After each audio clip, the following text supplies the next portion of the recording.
അങ്ങനെ കേട്ടിട്ടിന്റെ എക്സാം മുന്നോട്ട് ഇങ്ങനെ കടന്നു വന്നുകൊണ്ടേയിരിക്കുകയാണ് അല്ലെ. നമുക്കറിയാം ടെൻഷനിലാണ്, ചിലർ ഏറെക്കുറെ ആൾക്കാർ ടെൻഷനിലാണ്. വർക്കിംഗ് ആയിട്ടുള്ള അധ്യാപകർക്ക് വേണ്ടി അവർക്കും കൂടി എഴുതാൻ പറ്റുന്ന പരീക്ഷയാണ്. അപ്പൊ വളരെ സിമ്പിൾ ആയിട്ട് കാണാം. നമുക്ക് ഈ കേട്ടിട്ട് എക്സാം നേടിയേ പറ്റൂ, ഈ കേട്ടിട്ട് എക്സാം നമുക്ക് വേണം. ഓക്കെ, അപ്പൊ എങ്ങനെ നേടാം?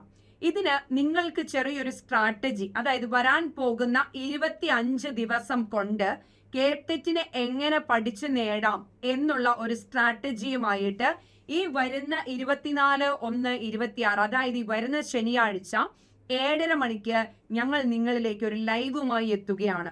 വെറും 25 ദിവസം കൊണ്ട് എങ്ങനെ കേട്ടിട്ടിനെ ക്രാക്ക് ചെയ്യാം എന്നുള്ളൊരു സിമ്പിൾ ടിപ്സുമായിട്ടാണ് കടന്നു വരുന്നത്. അപ്പം മറക്കരുത്, ഈ വരുന്ന 24/1/26 വരുന്ന ശനിയാഴ്ചയാണ്. ജോയിൻ ചെയ്യുന്നതിന് വേണ്ടി താഴെ കാണുന്ന ലിങ്കിൽ ക്ലിക്ക് ചെയ്ത് രജിസ്റ്റർ ചെയ്യൂ.